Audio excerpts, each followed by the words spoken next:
yakoze ndi kumwe nabo mu ijuru n'imbere y'aya ntebe zaririmba igitangaza Yesu umwami yakoze ndi kumwe nabo mu ijuru imbere y'aya ntebe narinzimiye nk'intama maze Yesu arambona nuko anshira ku bitugu ansubiza mu nzira zaririmba igitangaza Yesu umwami yakoze ndi kumwe nabo mu ijuru imbere y'aya ntebe zaririmba igitangaza Yesu umwami yakoze ndi kumwe nabo mu ijuru imbere y'aya ntebe nari mpumye mfite ubwoba ncitse intege mbabaye jajaguritse niheze maze Yesu arankiza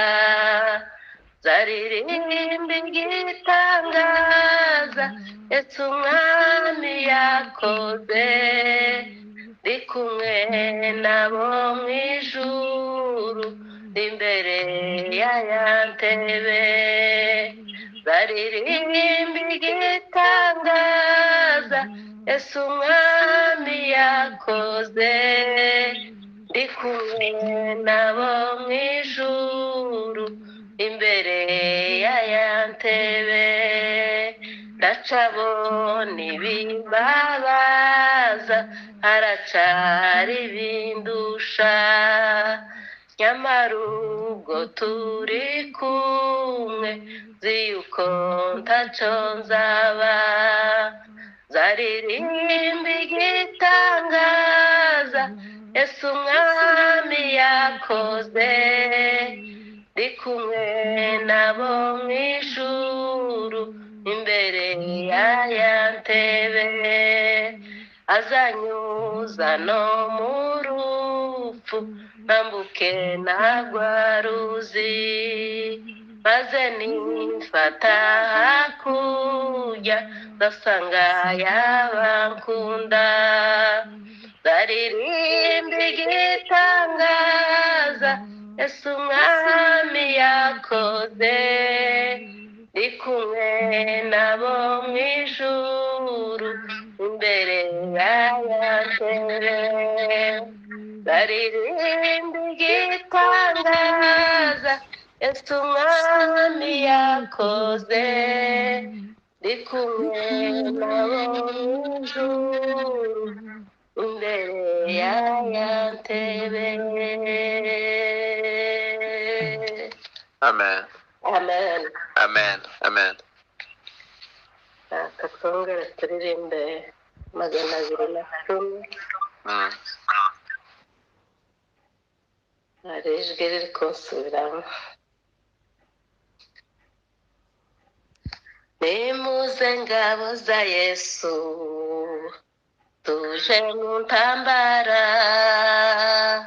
mwarobanuwe n'umwami mwese mwiyereke umugabo araje mumukurikire impanda bazivugije nimuze mwitabe umugabo araje mumukurikire impanda bazivugije nimuze mwitabe dore umugabo uzigaze ni Yesu Kristo yanesheje wamwaziwe kubw'umusaraba ndetse n'intwaro ze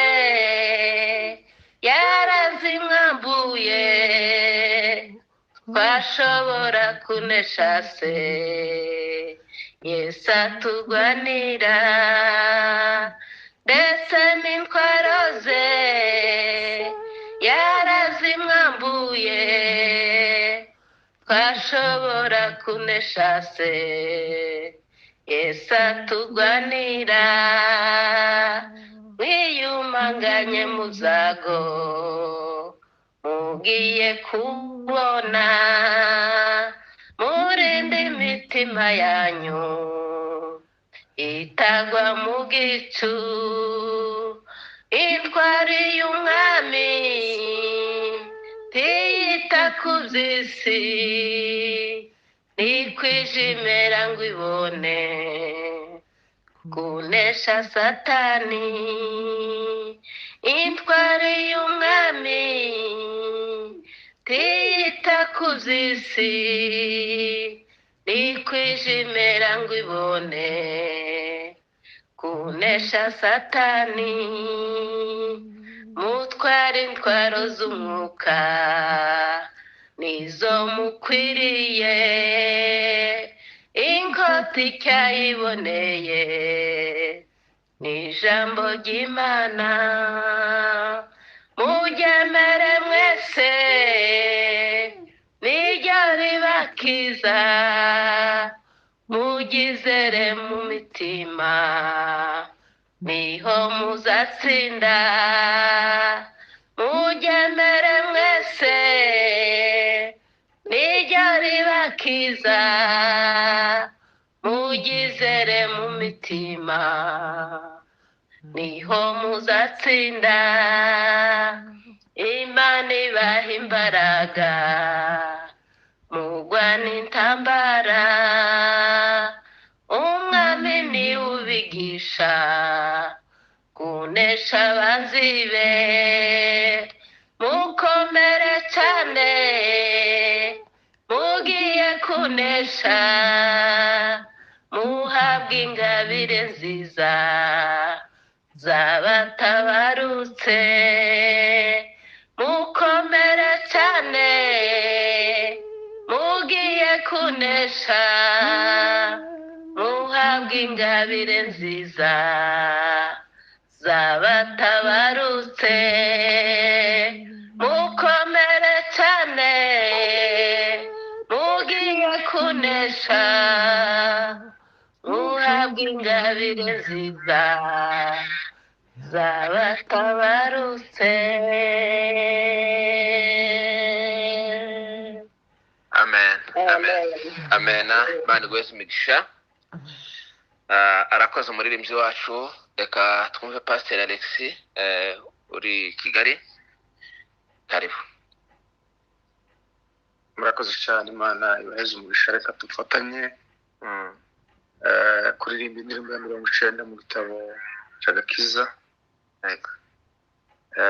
Imana duhora umugisha twese amen Imana y'ukuri komeza kunyobora urancishe muzira yo gukora ibyo ushaka mwami kubaho ndagufite bindera ubworana maganya ndetse zabasha kugeza no mu rupfu mwami kubaho ndagufite bindera ubworana maganya ndetse zabasha kugeza no mu rupfu ibyiza mbona ni kwizera umwami Yesu no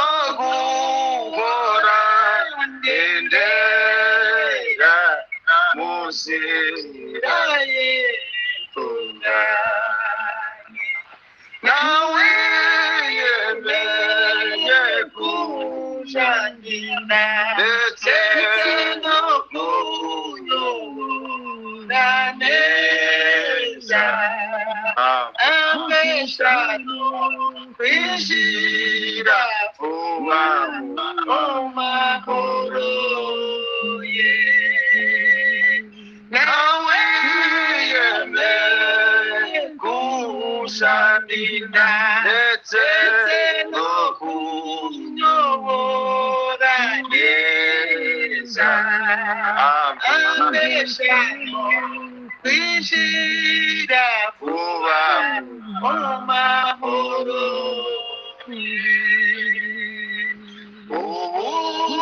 urugendo mfite mugo kuja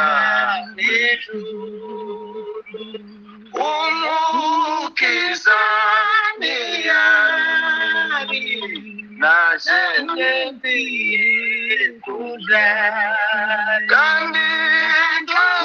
umusiza wangezeyo zamuribazani zishimo zanezezwa nuka iwe wanguza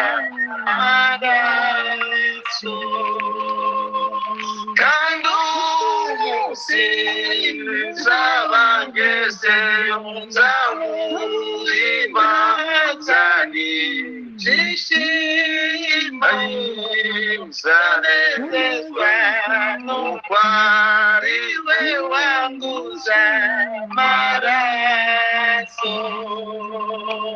muri isi huzuye umuruho n'amahane icyo nkeneye cyose simbera ko kintu ariko ku munsi mukuru ubwo uzabona umucunguzi zanezezwa utabona ingororano yanjye ariko ku munsi mukuru ubwo uzabona umucunguzi niringiye uzabona ingororano yanjye mw'ijuru sinzabona abanzi banjye kandi icyo nzahabona mw'ijuru ry'amahoro nzashima Imana uzikunda umbyika haleluya haleluya nzarambura amaboko imbasukire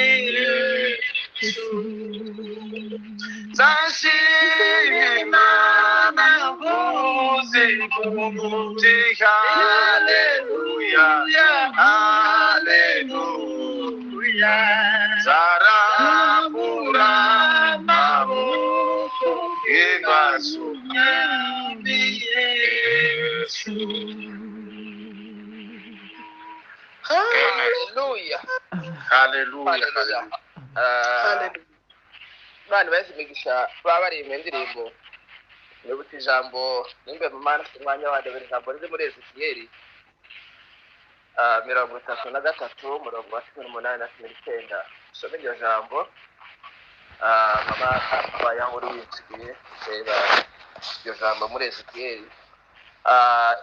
kubera iyi ndirimbo Imana ibahereje. Amen. Ariyo telefone yatuma ntavuga neza yafunga. Undi waba ufite Bibiliya ahari hano twebwe turacyari mu ijoro ribi. Kadukomeze ubwo Ambwire 33 murongo wa 18 19 ahasome twari